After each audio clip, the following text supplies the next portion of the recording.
ఈరోజు అయితే పొంగనాలు చేసుకున్నాము రండి. అయితే బియ్యం పిండి నానబెట్టుకొని దాంట్లోకి పసుపు, ఉప్పు, ఆనియన్స్ అన్నీ వేసేసుకొని ఇంగ్రీడియంట్స్ పచ్చిమిర్చి, కొత్తిమీర అన్నీ, జీలకర్ర ఇప్పుడైతే వేసేసుకున్నాం.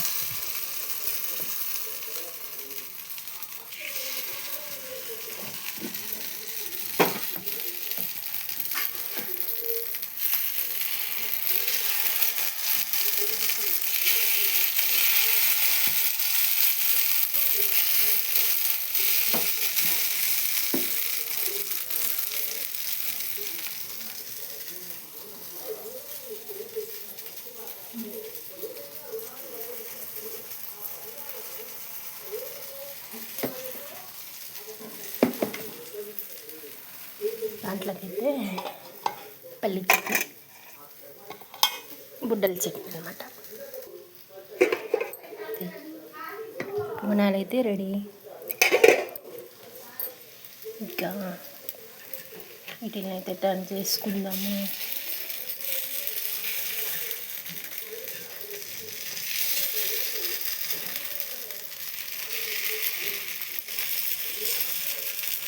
మార్నింగ్ స్నాక్స్ అనమాట, చాలా టేస్టీగా ఉంటాయి.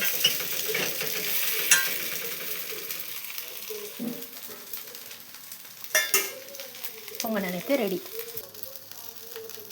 మరొక వాయి వేసుకున్నాము. ఏం లేదండి, పొంగనాలు తయారు చేసుకోవడానికి అయితే కావాల్సిన ఇంగ్రీడియంట్స్ మరోసారి చెప్తాను. బియ్యం మినపబేళ్ళు 1 గ్లాసు, బియ్యం 3 గ్లాసులు తీసుకోవాలన్నమాట. తీసుకొని నానబెట్టుకొని కడుక్కొని ఒక 8 గంటలు నానబెట్టి మిక్సీ పట్టేసుకోవాలి. పట్టిన మిక్సీలో పట్టేదాన్ని మార్నింగ్ అయితే పొంగనాలు కానీ దోశలు కానీ వేసుకోవాలి. ఇంకా తర్వాత దాన్ని అయితే మనం ఒక కంటైనర్లో స్టోర్ చేసుకోవాలి. ఇంకా మనకు కావాల్సినప్పుడంతా పొంగనాలు కానీ దోశలు కానీ వేసుకోవచ్చు.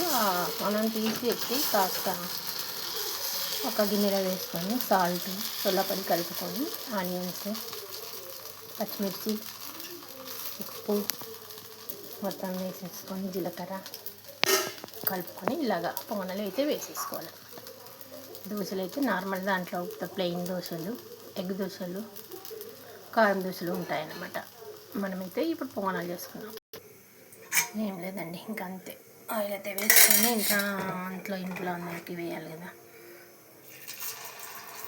మరి ఇంకొక వాయి ఇలాగా ఎన్ని వాయిలైనా వేసేసుకోవచ్చు.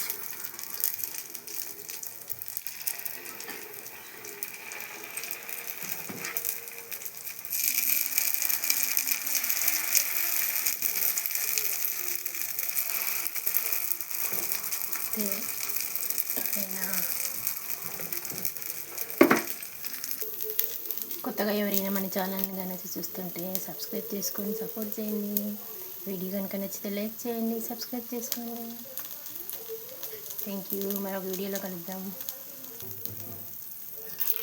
అంటే మరిన్ని రెసిపీస్ మీరు కూడా చేసుకోండి. Thank you friends, bye.